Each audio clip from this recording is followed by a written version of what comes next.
What are we talking about tonight? We're going to talk about space tonight. And then we're going to talk about techniques of voiding the leg to a counterattack, either a thrust or a downward vertical strike. Similar to what we were just doing. We've done this in class a bit. Quite honestly, and it's an absolutely valid technique, right? You don't see it too much, but people do like to, what we just call jokingly say, sniping the legs, right? Cutting out at your leg, trying to hit that leg, right? What they're trying to do by that is get into your space as far out as they can. So let's talk for 30 seconds about space, right? I'll say, like, fencing is a lot of things. Fighting is a lot of things. It's footwork. It's understanding distancing. It's understanding timing. Yes, it's all those things. It's knowing a series of techniques and having a strategy in mind. It's being able to read your opponent and being observant to your opponent, right? And being aware of your surroundings. Well, it's also about managing your space. And I guess you could kind of sum all of those things up into managing your space. You could probably sum all of those things up into each other as well, right? You can replace managing your space with, distance management, right? It's all the same thing. I guess in a way it really is, right? Pro tip, as Rocky would say, it's all the same thing. Right? So, space. I have a bubble of space around me. I know this bubble, right? I know where I am relative to the edges. I know, or I should be learning, right? You all should be learning, how far it takes me to step in and connect the end of my saber or my sword or whatever I'm doing, or my fist or my foot, to my opponent. As you practice techniques with a partner, right, or when you practice them on yourself against a mirror or a shadow, you should start to look at distancing.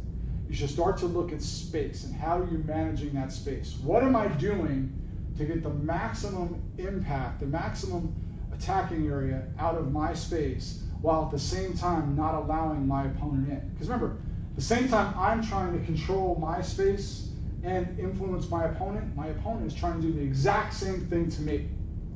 They want to control that space. And arguably, right, whomever controls that space is going to win that point, you're going to win that match, or land that blow, or finish that encounter, right? So what you want to be able to understand is, as you practice techniques, start to understand, what does my body take up, right? Where am I relative to my opponent? Where am I relative to the weapon I have in my hand? Where am I relative to their attack coming at me, right? We talked a lot in class about, how far do you retreat when you retreat out of measure to your opponent? Well, if my opponent's coming down and striking to the top of my head, and they come down and they just miss my head, they're going to perceive that they should have landed that attack. Heck, I do that, right? Man, I should have hit him. Why didn't I hit him? I should have hit him, right? You think that, because psychologically they're in what I think is the right measure where they should have gotten hit, right? As my opponent, or as me as an opponent, right? I want to get out just enough where I make them think I should have hit them.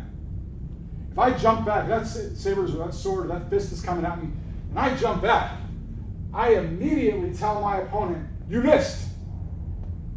And that will egg them on and encourage them to counterattack you, right? So they'll redouble their efforts to get that attack in. So space is not only what do I need to do to land, it's how do I manage that space to continually try to control my opponent. That's a lot. A little esoteric, sorry.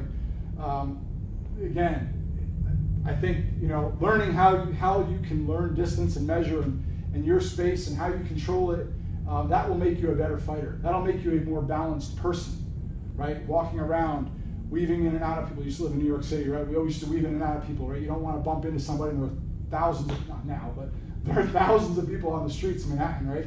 And you want to try to understand space so I don't get hit. So you kind of walk through that.